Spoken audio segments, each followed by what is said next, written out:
We'll get started here with this media availability ahead of our senior day game against Florida and then our last home game of the season against Tennessee. So once Coach gets all situated there, we'll start with an opening statement from her and then open it up to questions from you guys. So take it away, Coach. I am situated, Andrew. Thanks. I appreciate you guys jumping on. I know it's a busy day. It's hard to believe that we're having our senior day tomorrow. It's just the season's been I don't know if there's really any words for it, but it's certainly gone by really fast. Still have got, still feeling encouraged. I think, we've got a big 3-game stretch in front of us, and then you go to the conference tournament and everyone gets a clean slate. And so we just got to stay true to the process. Disappointed our A&M game got canceled or postponed. I think it's going to be probably hard to make that up just with what we have left on our schedule before the conference tournament. But I just think every game we get an opportunity to play is big for us. But at the end of the day, it's so much bigger than basketball. And, when you've got just the weather conditions that they had and, what they had going down there, I totally get it. But this Friday is a new day, new opportunity. We still got a lot of things we need to continue to clean up. And, to me, it all starts with the defensive end. I just don't feel like we're a gritty team defensively. I think our offense dictates our defense way too much. And, if we want to have a shot at all, it's something we've been talking about a lot. It's something we've watched a lot of film on. And hopefully we can continue to get better in that area. All right, we'll go ahead with questions. Looks like the first one is going to be Colin O'Brien, Jeff City Tribune. Go ahead, Colin. Yeah, Coach, I know they've only been on the court for one season, but just what have the two seniors on this team meant, Shug and Shannon? Don't be putting Mama in that senior class. I think it's not the full experience that I think any of us thought that they would have. And when for Shug Dixon, that's a kid that really hasn't played for, I don't know, we've talked about this before, but probably close to 2.5 years, maybe a little bit longer, very limited time on the court other than her freshman year.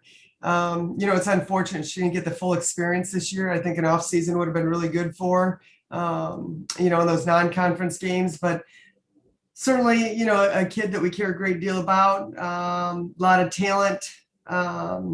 It's just, I wish that she could have had the full experience. I really do, because I think her ceiling's really high.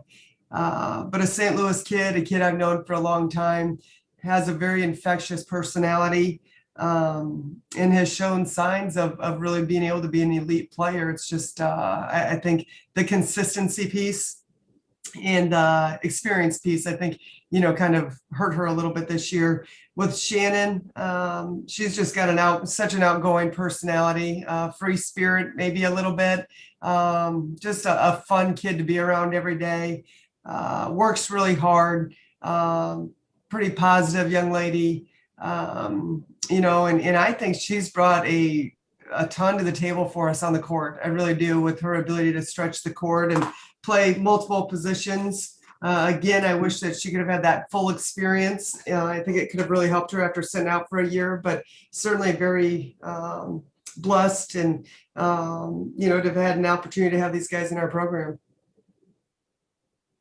Eric Blum, you're up next. Hey, Robin, hope you're doing well. Is there any kind of minor celebration or anything like that? You guys have made it to this point in the season without too many disruptions. The kids went through something pretty mentally and physically tough, but yet I know you got plenty still to go, but is there any, at least you're proud of what the kids have been through just to even get to where you can have a senior day this year? I am, Eric. I feel like I actually feel like we've kind of been through a lot with the contact tracing and the quarantines and probably the timing of them more than anything. And so it seems like it's been a lot of moving parts all season long. But we're still playing, like you said, and we still get to have a senior day, which is exciting. I think I told you guys we read a book this summer, Chop Wood, Carry Water, by Joshua Metcalf, and I really recommend it to anybody. I think it applies so much to obviously not just sport, but in life. And just the importance of, resiliency and doing things the right way, and staying the course. And yeah, I'm really proud of our kids. I think, we had a handful of games early that really throughout conference play, other than, because I think South Carolina game was closer than maybe the final score, if you followed along with that one at all. And Georgia got away from us in the second half. But other than that, I feel like we've been in every game, and that can be wearing on you. It really can. At some point you want to see the prize at the end. And so I think that part of it can be really challenging, but it seems as if once we all get our 24 hours to kind of regroup and filter through everything that we just went through, the energy and the mood in the locker room, they've been very, very resilient. And so I think that's what sport is all about. I think that's what life is all about. And I would expect nothing less from them, but I'm very proud of them at the same time. Kyle Pennell, go ahead. Hey, Coach. Last time you spoke to us, I think it was after that Georgia game, and a little bit about Asia Blackwell and how you didn't know what was going on with her. Is there any more clarity on her situation? And then with that game against Texas A&M being canceled, how did you spend that day as a team? Did you get some practice time in? Was it a rest day? How did you go about that? Yeah, so I think it was just one of those things for Asia. She had a little bit of swelling on her foot, and I think it was just one of those situations that she needed a little bit of time, to maybe get away from the pounding. But she's been back with us and practicing and looks pretty good on it, to be honest with you. I know she's spent a lot of time with Allison Mosel, our trainer, in regards to rehab, exercises, icing, doing some laser on it. And so it seems to be in a pretty good place right now. And her practices have been pretty strong for us. In regards to the A&M game, no, we didn't find out. I'm trying to think of the timing. This whole week has kind of messed up my clock a little bit. Actually, the whole year has. So the first game, the weather was supposed to be on Thursday night, right? And so we knew about that kind of early on with the weather and knowing that we wouldn't be able to get in there, but hoping to play on Friday.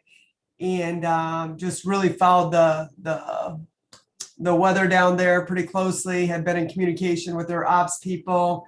I know at one point, I think Reed Arena was being used for a warming shelter.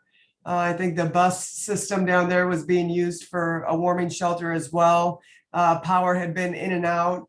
And at some point, it just doesn't make sense that grocery stores were somewhat depleted. And at some point, it just doesn't make sense that we're going to make all these accommodations to bring a basketball team in to play a basketball game when people, hey, no more warming station, we've got a basketball game going on. It didn't make sense. And so, but we had practice at 11:30 on Thursday morning, and we're planning on heading out after that.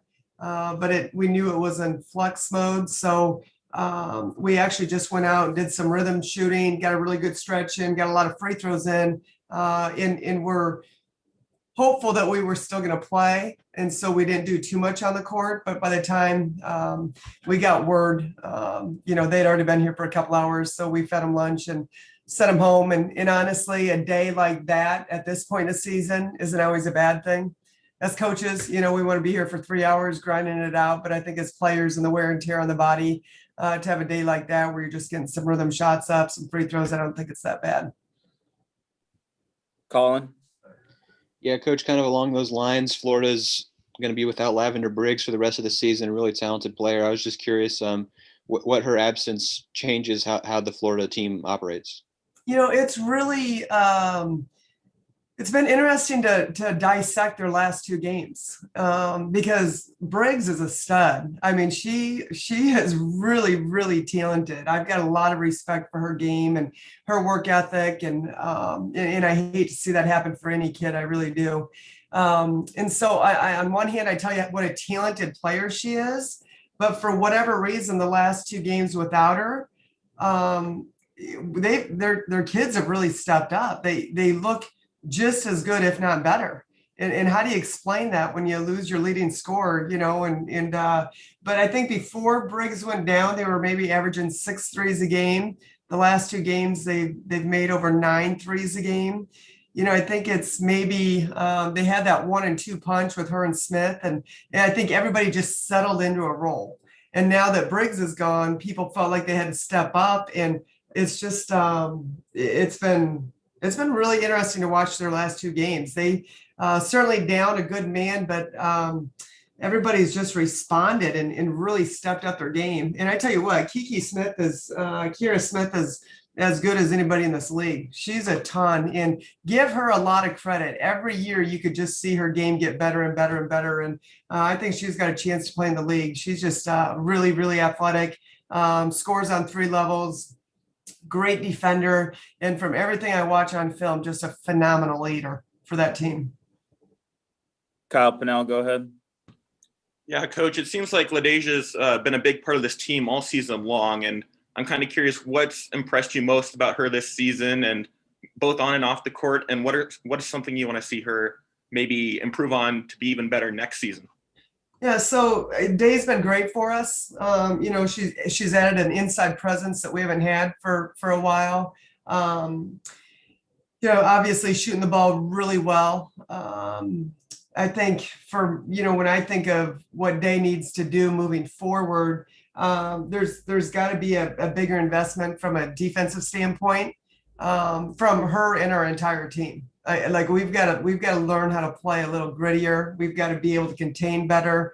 And you look at our statistically what we're doing defensively on synergy, and you go back and watch clips, and it's just we've got to play with more toughness on the defensive end. I'm really on our defense right now. If you can't tell, it's got me a little fired up. But I think for Day, being able to add like that 15-foot shot consistently would be huge for her game and obviously for us. And I know she wants to go play pro. And so, that's something she needs to add to that. She's pretty good off the bounce. I think you've seen that a little bit more lately, which is exciting. And then plays with great pace with her back to the basket. So offensively, pretty darn polished, to be honest with you. You could add some range to it, but I think the big thing is defensively and rebounding. We've got to get a little bit more out of that side of the ball.